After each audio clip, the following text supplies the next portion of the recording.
자냐고 우선 살기 위해서 마시는 것처럼 오늘 초대교회 성도들이 자기 자신 하나 몸 가릴 수 없는 연약한 사람이었고 죽은 고백 앞에서 협박 앞에서 도망갈 수밖에 없는 제자들이 누구를 의지하겠습니까?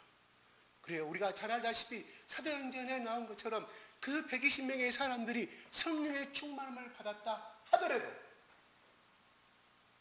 그들이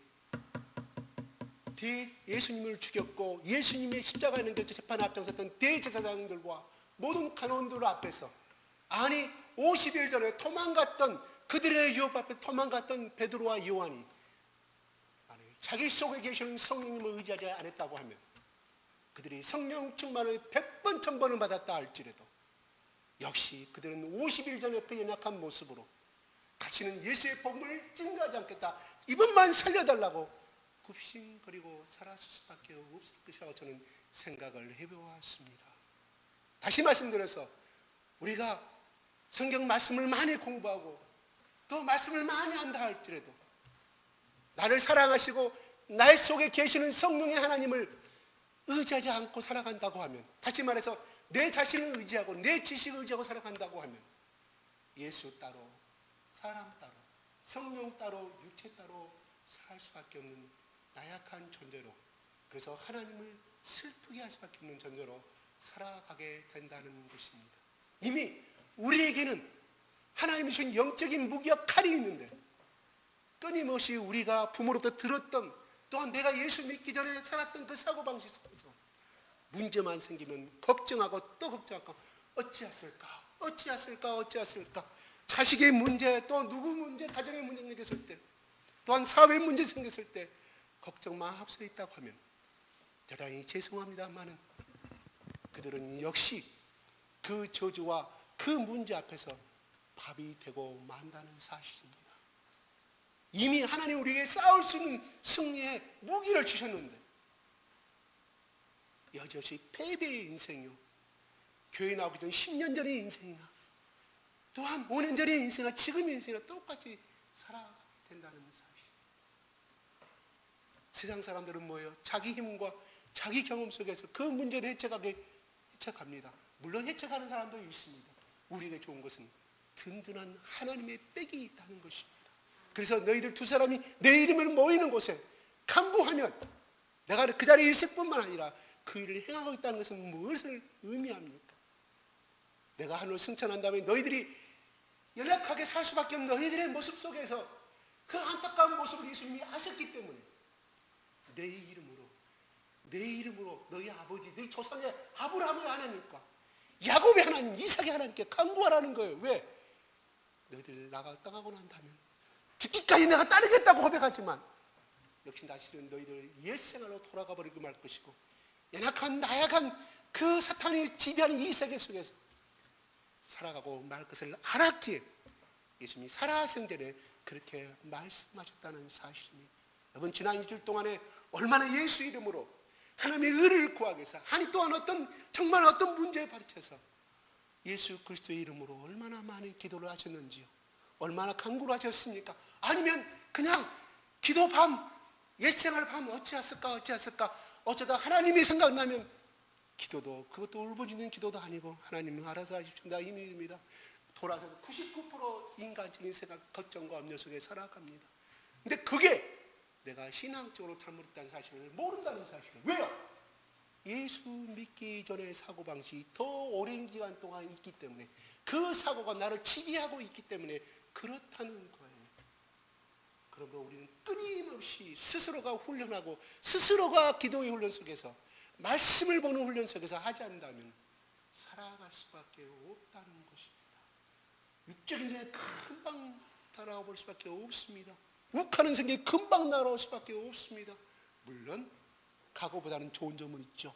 달라진 점은 그래도 내가 화내지 말라는데, 우하지 말라는 내가 하나님 앞에 후회하는 것, 그것은 잘하고 있어요.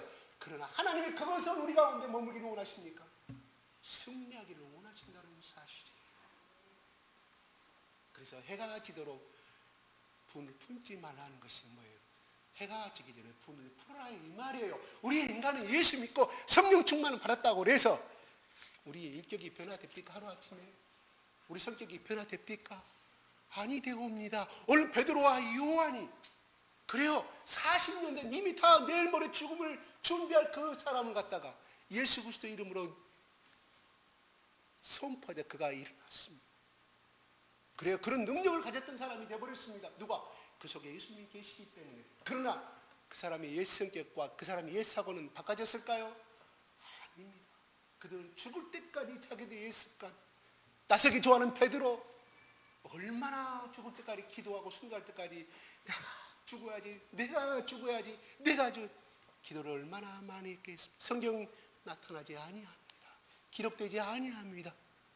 바로 그렇습니다. 우리가 오가는 모습 보고 믿지 않는 사람들이 와 저분 교회 다닌 줄 알았더니 집사하고 듣더니 성질이가 장난이 아니대, 꼬라지가 장난이 아니대, 이렇게 말소리가 그 9가지 잘한 것 가지고 말하지 않냐고 그 한 가지 때문에 우리가 예수님의 이름을 가릴 때가 너무나 많이 있으면 여러분 스스로가 많이 가슴을 치고 한탄한 줄로 합니다. 저 역시 마찬가지입니다. 자, 베드로가 노임을 당했습니다. 그죠? 23절에 사도들이 노임에 풀려났다는 거예요. 왜? 백성들이 다 인정하고 그 재판의 공정을 다 쳐다보고 수많은 백성들이 쳐다보고 있는데 바리새인들과 서기관들과 대제사장들은 어쩔 수가 없었습니다. 그들의 눈이 있었고 적어도 그들은 율법을 알고 있잖아요. 하나님의 역사가 있었던 사실을 알고 있잖아요. 그래서 그들은 그 짓을 행하지 못하고 죽이지 못하고 돌려버렸다 이 말입니다. 그들은 그 재판에서 풀려나자마자 어디로 가게 됩니까? 동료에게 갔다고 말하고 있습니다. 그 동료는 무엇을 의미할까요? 몇 명의 그 동료 그 집에 있었는가는 어떤 집인지는 모르지만은 적어도 12제자가 아니라 적어도 120명의 제자는 있었을 거라는 사실이에요. 그들 앞에 가서 하나님께서 어떻게 이루셨고 그들이 무슨 말씀을 하셨고 또한 내가 어떻게 재판을 받으셨는가, 그리고 하나님께서 어떻게 내가 어떻게 그들 앞에서 복음을 증거했고 하나님의 도우심으로 이렇게 죽음을 당하지 않고 나왔다는 고백을 하게 됩니다. 그 말을 들었던 그 사람들의 고백이 무엇입니까? 뭐라고 고백합니까? 24절 한번 보겠습니다. 시작.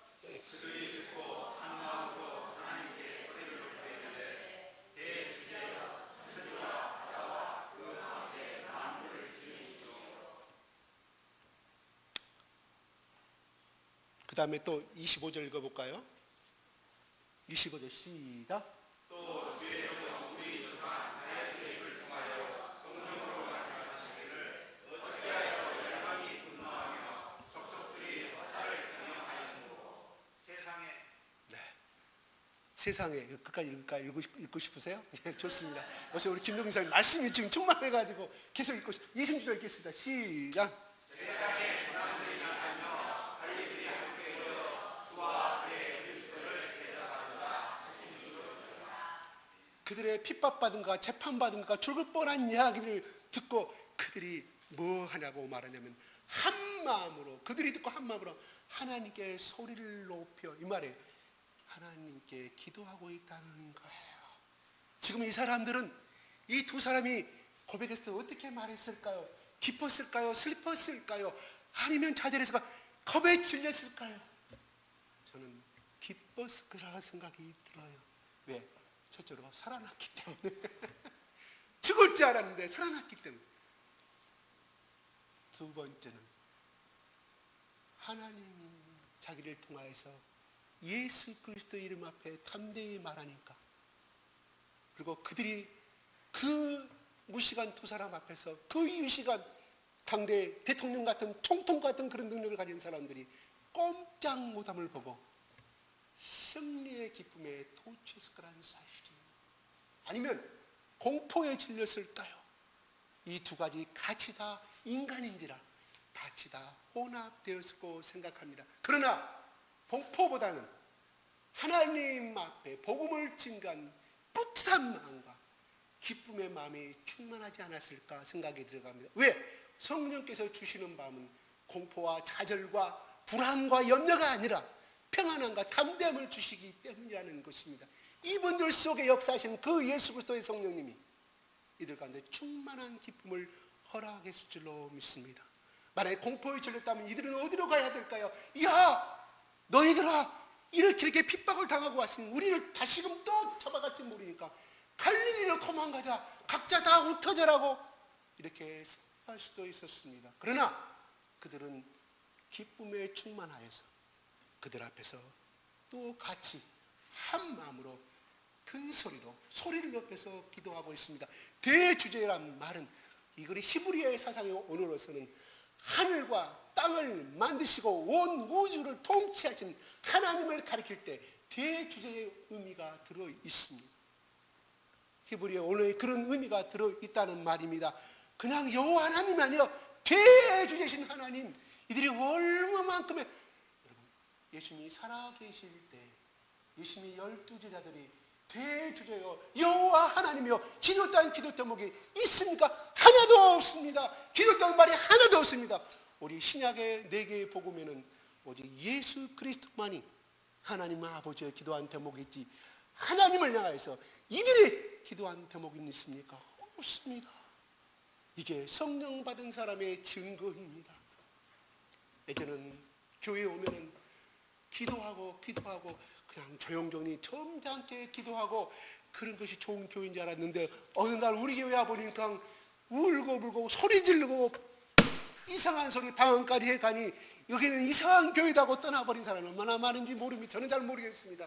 여기는 좀 이상한 교회 같아. 오늘날 교회는 어떤 교회가 칭찬받은지 아십니까? 고상한 점잖게 기도도 점잖게 아버지 하나님이시여 오늘도 우리를, 물론 그것도 하나님 받아주십니다. 제가 그분을 깔아뭉개자는 뜻은 아니에요. 하나님의 성령의 감동의 기도를 받는 사람은 기도가 달라집니다. 여러분 교회 나오기 전에 교회에서 울고불기도 기도는 좀 이상하다고 했지만 이제는 여러분들 똑같이 물들어가지고 전염돼가지고 하나님 아버지, 하나님, 처음에는 하나님 주님 하다가 나중에 아버지로 바꿔진다. 왜요? 성경의 지식을 통하여서 하나님께 그 마음속에 역사하시자마자 성령이 감동 주시니까 아버지라고 말이 나오게 된다는 것입니다.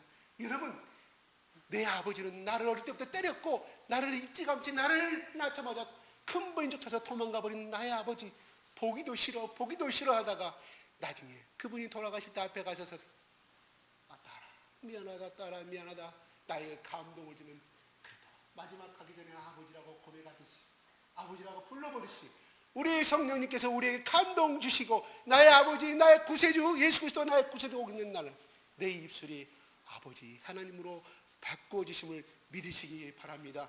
네. 여러분 지금도 하나님이요 주님이라 하시는 분은 대단히 죄송합니다. 양자형을 받지 않았습니다. 성령 양자형이라고 표현하고 있습니다. 나의 아버지로서 성령의 영, 저는 성령 그대로 말씀하는 거예요. 예수 그리스도의 보혈의 피와 성령의 영을 아직 받지 않은 사람입니다. 아직도 하나님이라고 그러고 주님이라고 하신 분은 대단히 죄송합니다. 신앙함을 다시 한번 점검해 주십시오. 머릿속에는 알고 있는가는 모르지만 아직은 가슴으로 만나지 않았다는 것은 무엇을 의미할까요? 성령의 인치심을 받지 못했다는 거예요. 우리 어릴 때 조그만 말들이 참으로 많이 있어서 그 말들이 지금 생각하니까 몽고성 말들이었어요. 엉덩이에 탁 씻자면 씻자, 그 다음에 불로 찢은 엉덩이 자국 있었잖아요. 그때 많이 키운 말들이 아니라 한 집에 하나 정도 말구르마를 꾸다니 자기 표시를 딱 찍는. 왜? 잊어버려도 내 것임을 소유하는 것처럼 성령께 잊으셨다는 말은 바로 그 뜻이에요. 성령께서 우리의 가슴에다가 너는 나의 것이다고 팍 못을 박아버린 거예요. 그런 누구도 마귀도 어떤 권력자도 내 목숨은 죽일 수는 있어도 내 영혼의 소인 하나님이심을 하나님께서 선포하셨다는 사실이에요.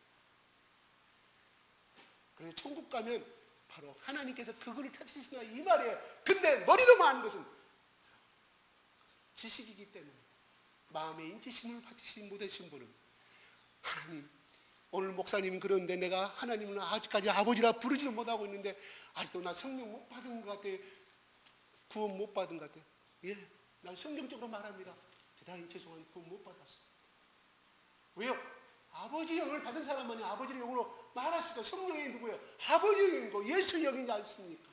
우리를 양자 삼으셨다고 성령의 인치심 받은 사람만이 하나님을 아버지로 부를 수 있음을 고백하시기 바랍니다. 아니, 나 성령 못 받은 것 같은데, 근데 나는 기도할 때 하나님을 아버지라고 부릅니다. 이미 성령 받으신 분입니다. 물론 천국에 가봐야 알아요. 제가 하나님이 아니니까. 어떤 사람이 그래요. 우리 아버지가 죽었는데요, 천국 갔을까요? 못 갔을까요? 내가 인조관이 봤어요. 저는 몰라요. 뭐라고 말해야 됩니까? 천국 갔을 것입니다. 그렇게 말해야지. 어떻게 천국 간지 지옥 간지 모르겠습니다. 실망할 거 아니에요. 자기 아버지 죽었는데 슬픔 가운데 있는 사람한테 천국 갔습니다 말하지만 내 속에서는 과연 갔을까? 하나님만이 결정하신 문제는. 그러나 여기 우리 교회에 있는 모든 사람들은 하나님을 아버지라고 부르시고 기도하신 분들은 이미 양자의 영과 예수님의 영과 성령의 영과 하나님의 영, 하나님의 자녀임을 고백합니다. 믿습니다. 네. 이들이 기도하는 마음은 뭐라고 말하냐면 이렇게 말합니다. 29절에 주여 이제도 같이 한번 읽어볼까요? 시작.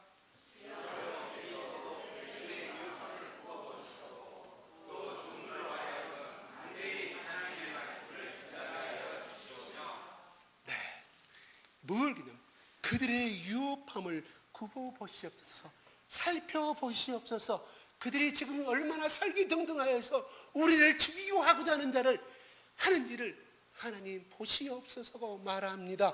이미 시편에 이렇게 26절에 그들이 기도한 뒤에 다윗의 입을 통하여 성령으로 말씀하시기를, 그들의 기도의 내용 중에 말씀을 이용합니다. 시편 바로 이 편에 1절 2절에 나오는 말씀을 800년, 그들이 태어나기 전 800년 전에 말씀하신 다윗이 해난 하나님께서 다윗을 통해서 말씀한 선포한 말씀을 이야기하고 있습니다. 열방이 분노하며 족속들의 허사를 경영하는 것, 이것은 뭐를 의미하냐면 이 열방 이방인 민족들을 이야기하며 족속들을 뭘 말합니까? 유대인과 바리새인과 대제사장들을 이야기합니다. 26절 세계의 군환들이 나서면 누구를 말합니까? 이거는 빌라도와 로마의 총독과 그 다음에 헤롯 왕을 이야기합니다.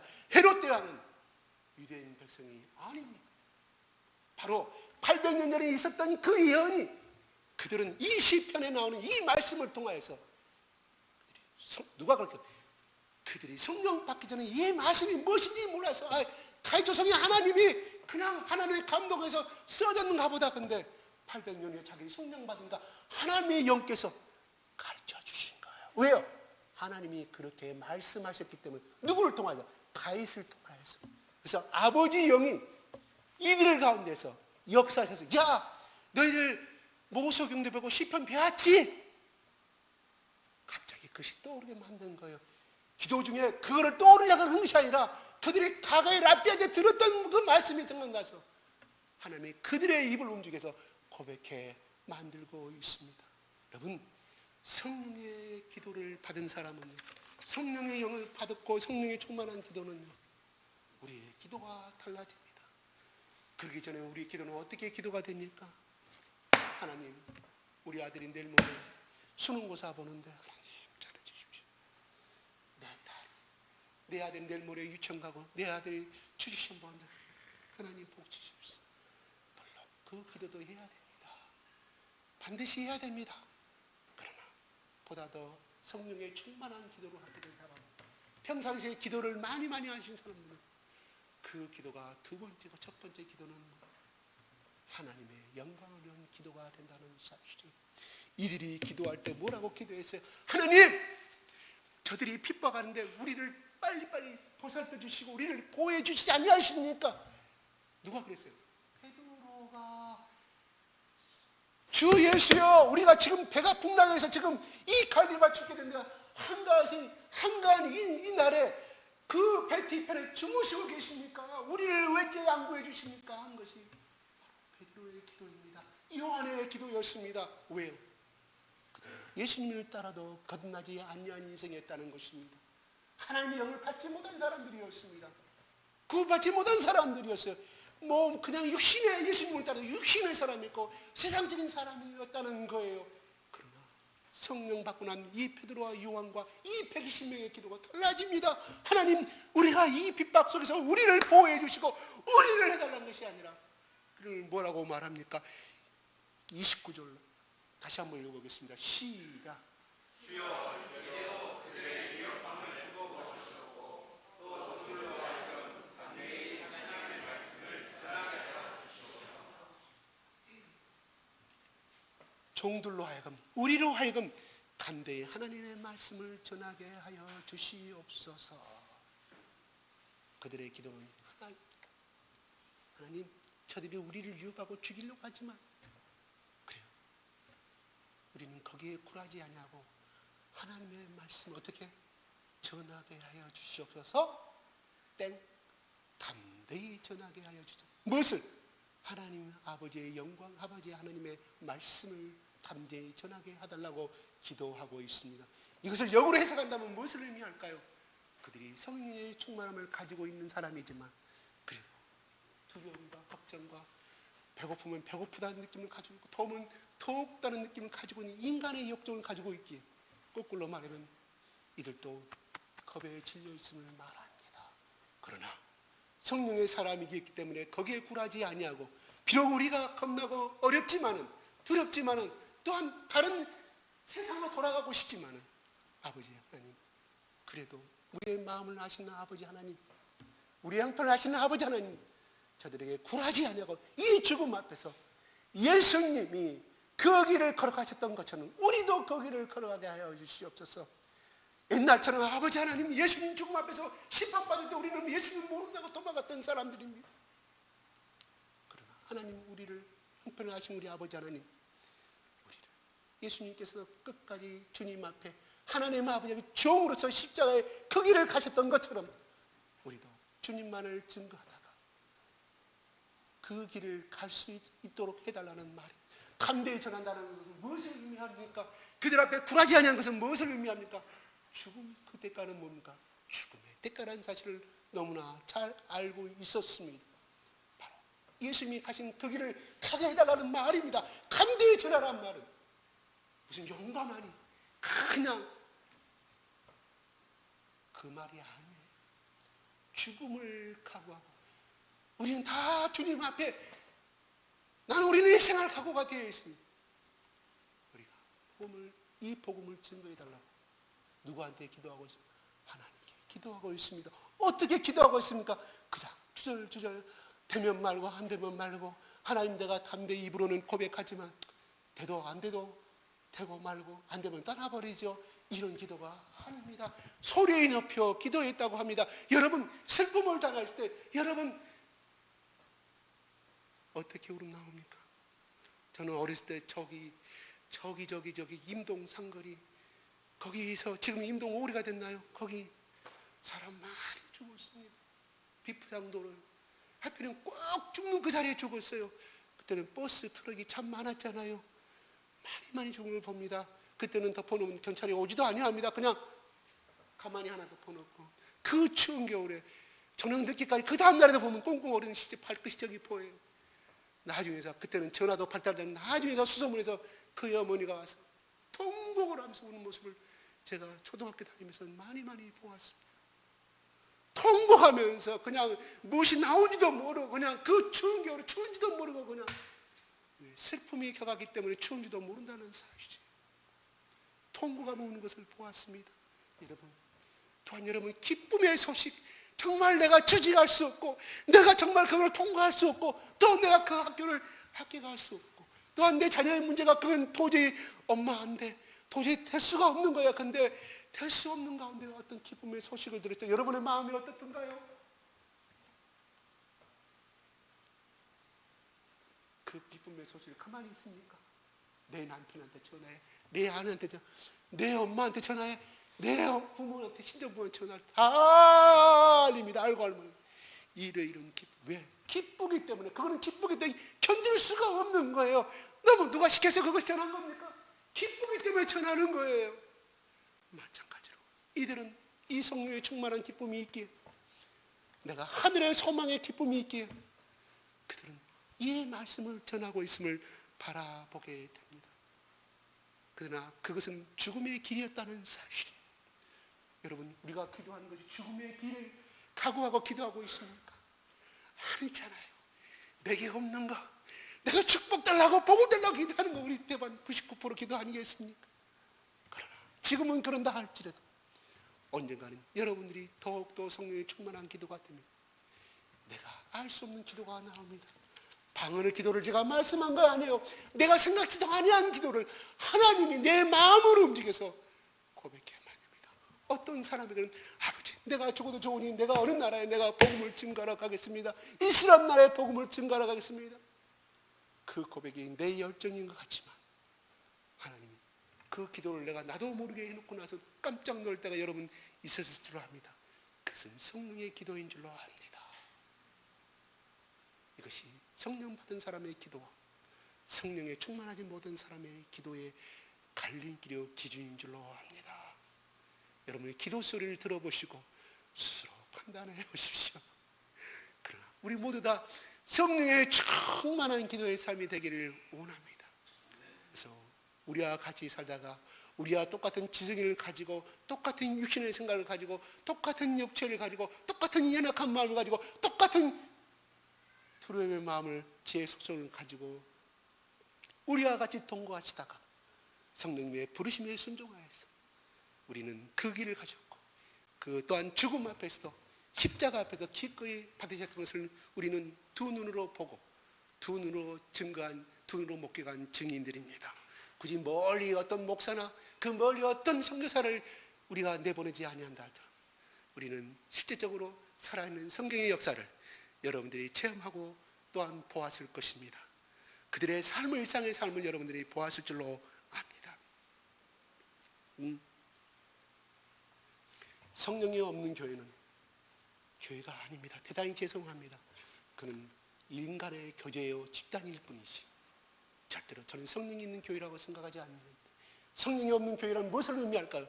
예수 그리스도의 이름과 예수 그리스도의 십자가의 보혈이 없는 교회라고 말씀할 수 있습니다. 십자가가 없는 교회라고 말씀. 이거 무슨 말씀이에요? 여기 뒤에가 십자가가 있고 우리는 기도할 때마다 목사님 얼마나 십자가 기도를 강조하는데 그러나 그를 받아들이지 아니한다고 하면 그 사람 속에는 십자가가 없는 교회입니다. 그냥 여기 오면은 집사님들이 어른들이 잘 대해주고 따뜻하게 대해주고 또 맛있는 거 대접해주고 사랑해주니까 다른 데보다는 좋기 때문에 오는 것. 처음에 신앙은 그렇지요. 시작은 그렇습니다. 그러나 그 마음이 1년이 되고 2년이 되더라도 3년이 되더라도 변하지 아니한다고 하면 그것은 아직도 마귀의 자녀일 뿐입니다. 성령의 자녀가 아니라고 저는 감히 말씀드릴 수가 있습니다. 우리의 신앙은 변화되어야 합니다. 끊임없이 변화되어야 합니다. 베드로와 요한은 죽음 앞에서 굴하지 않은 변화되는 사람이고 사랑에 충만한 사람으로 변화된 사람이다. 신앙은 오늘 다르고 내일 다르고 그러나 우리는 그 순간은 느끼지 못하지만 어느 날 1년이 지나고 2년이 지나고 내 입에서 왜 이렇게 말이 나오지? 가게 날이 이렇게 말할 수가 없는데 이렇게 긍정적인 말이 나오고 나는 내 속에 시기심과 질투심이 많아서 그냥 누구 살던 거 보면 그냥 배가 아프는데 진심으로 축복된 말이 나오고 축하한다는 말은 내가 왜 이렇게 됐지? 오늘날 자기 자신이 변화됨을 느끼게 될 것이라는 사실입니다. 어떻게 해요? 우리가 임신하였을 때 일주일 전에 느낄 수가 있습니까? 3주 이 조그만 생명체가 성장하고 어느 때면 입덧이 돼서 내가 임신하고 어떤 때 돼서 9월달이니까 배가 슬슬 아프고 산딸이 됐구나 느끼는 것처럼 마찬가지다. 우리의 신앙은 어느 날 갑자기 변화된 사람도 있지만 대부분 보편적으로 슬로우 천천히 변화되어 가는 것은 하나님 앞에 감사해야 할 줄로 합니다. 사도행전에서 보니까 불의 불같이 불이 그냥 혀가 갈라지는 했는데 나도 그렇게 되기를 원합니다. 그 소원대로 될 줄로 합니다. 목숨 걸으세요. 목숨 거시고 하시면 됩니다. 하나님께 그렇게 주실 것입니다. 또 그렇게 더 이미 성령 받았지만 하나님이 그렇게 그런 소원을 받으시고 그렇게 나도 베드로처럼 그렇게 성령 받기를 원하시면 충만한 받기를 원하면 하나님 간구하십시오. 이루어질 거라는 사실입니다. 여러분, 성령의 충만한 기도를 받게 된, 성령의 사랑을 받는 남을 위해서 중보 기도가 이루어집니다. 나는 내 자신도 감당하지 못하는데요, 내 자신을 감당하지 못하면 어느 날 갑자기 보니까 어느 집사님이, 어느 언니가, 어느 형님이 지금 어떻게 힘들고 있다고 그래, 문제가 있다고 그래, 작은 형님이 문제가 있다고 그래, 기도가 나오게 되어 있습니다. 우리 교회 어떤 집사님이 또 그런 문제가 있다고 그 말을 들었을 때 누가 시키지도 아니하는데 그런 기도가 나옵니다. 내가 성령이 충만한 사람이 되었구나 하고, 내가 오늘 또 어떻게 변화된 사람이 되었지, 하나님께 감사하시기 바랍니다.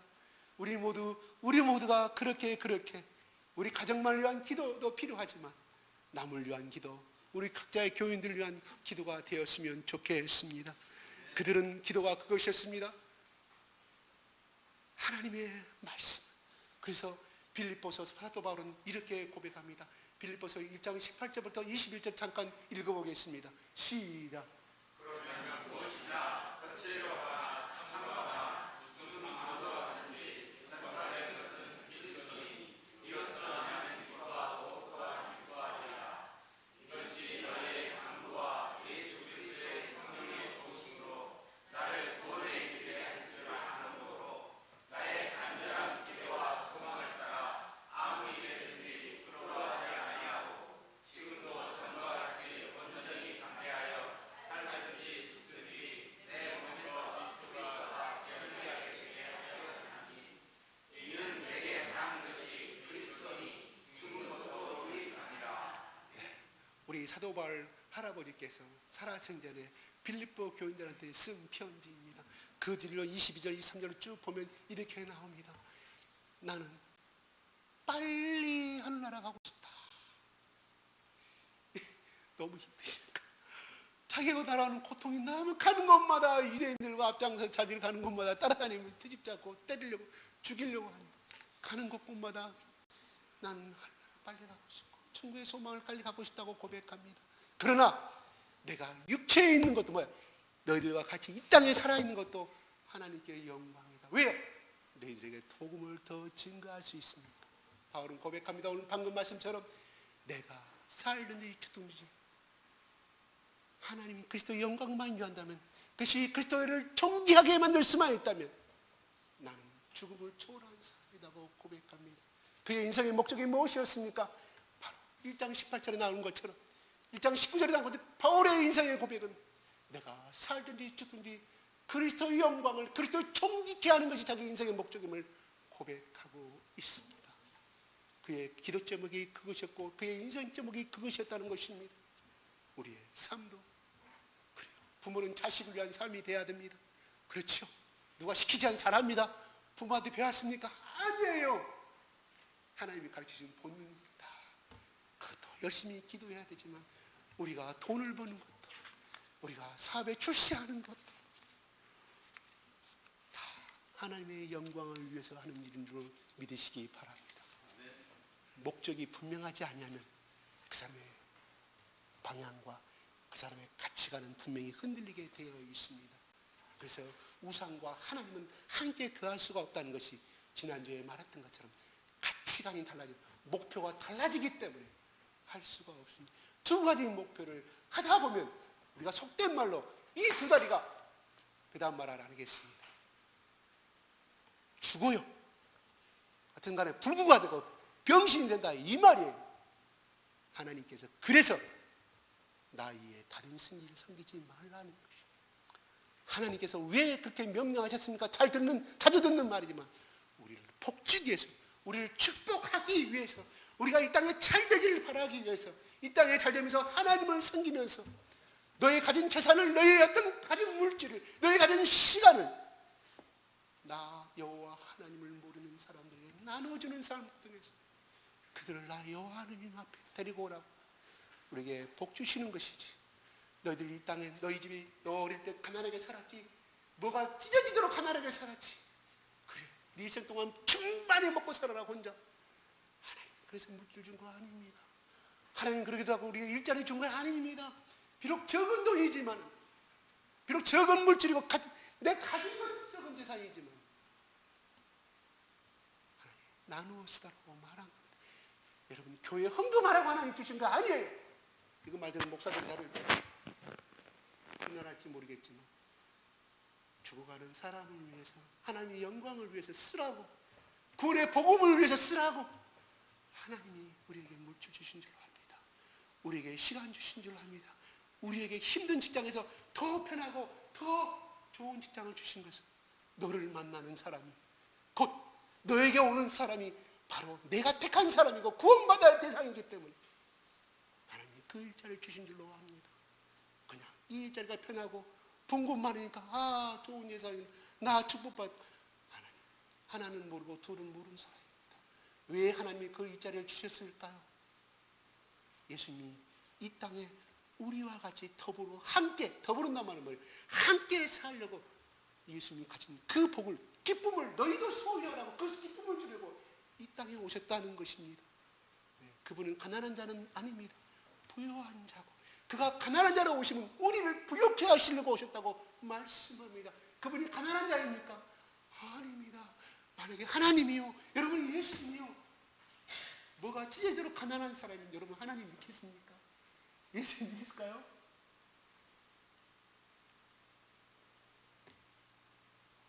하나님 그렇게 우주를 통치하시는 그 부자의 하나님이에요. 강대한 하나님이, 힘이 있는 하나님이에요. 여러분 부모가, 내가 하나 물어보겠습니다. 여러분 부모가 잘 나갈 때 아버지가 위대하게 보이고, 여러분의 어머니가 여러분이 모든 걸 다 가지고 힘 있을 때 그 부모가 위대하게 보이고 존경스럽지만 나중에 아파서 노인 들고 다 직장을 잃어버리고 돈 벌지 못할 때 그 부모의 마음이 한결같이 존경스러운 마음입니까? 아니잖아요. 우리 솔직하게 이야기하자고요. 팩트로 이야기합니다. 아니잖아요. 나중에는 부담스러운 존재가 되잖아요. 왜? 계속 부모가 손벌이, 야 아파서 수술비 계산하니까 여보 한 달 평균 수입이 얼마야? 우리 엄마 수입 병원비가 무릎순 500만 원이야. 그래 겨우 됐어. 우리 아들, 내 자녀 지금 학비도 학원도 보내야 되는데 이거 하면 나 돈이 부족해. 근데 그 다음에 또 친정 아버지가, 시아버지가 또, 우리 아버지가 또 다른 병원으로 암 수술비가 1,500만 원. 당신 아버지는 실비범도 안 듣고 젊었을 때 뭐해?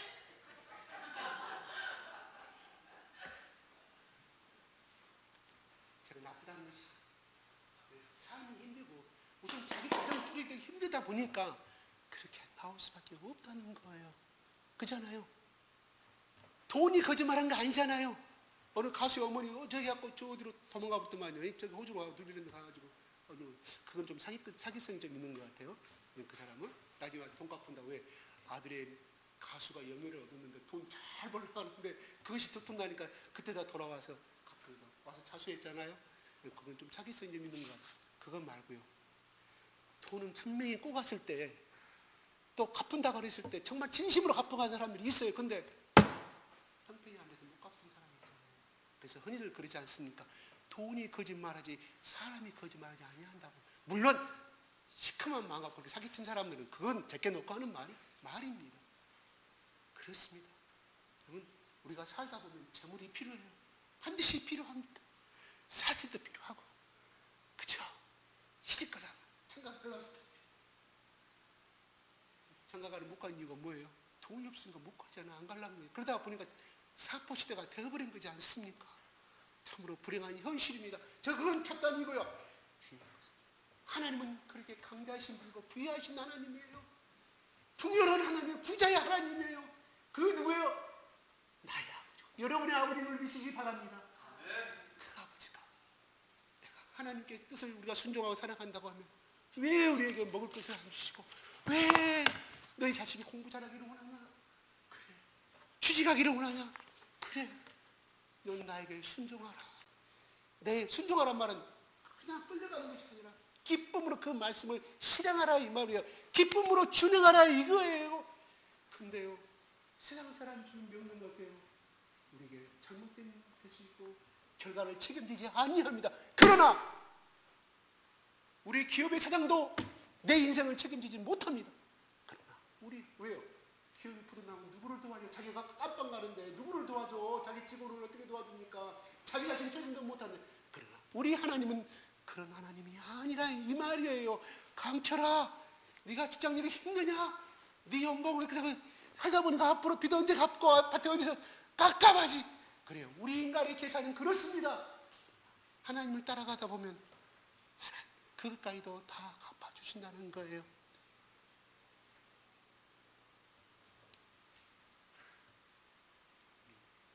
기독자는 순위를 바꿉시다. 우리가 직장을 다니든 돈을 벌든 결혼하든지. 여러분, 내가 경림을 사랑하기 때문에 결혼했습니까?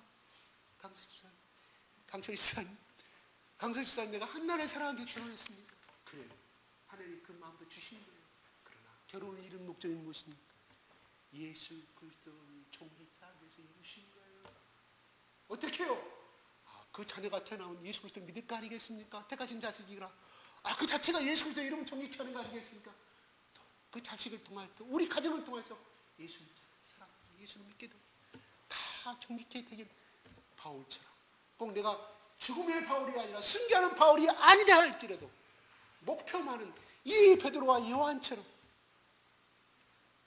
분명하게 예수 그리스도의 이름을 존귀케 하는, 바로 모든 사람들을 주님 앞에 인도하는 이 삶의 목적은 우리가 죽을 때까지 잊지 말고 내 인생의 좌표로 삼으셨으면 좋겠습니다.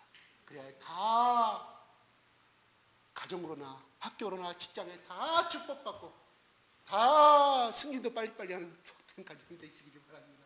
기도하겠습니다.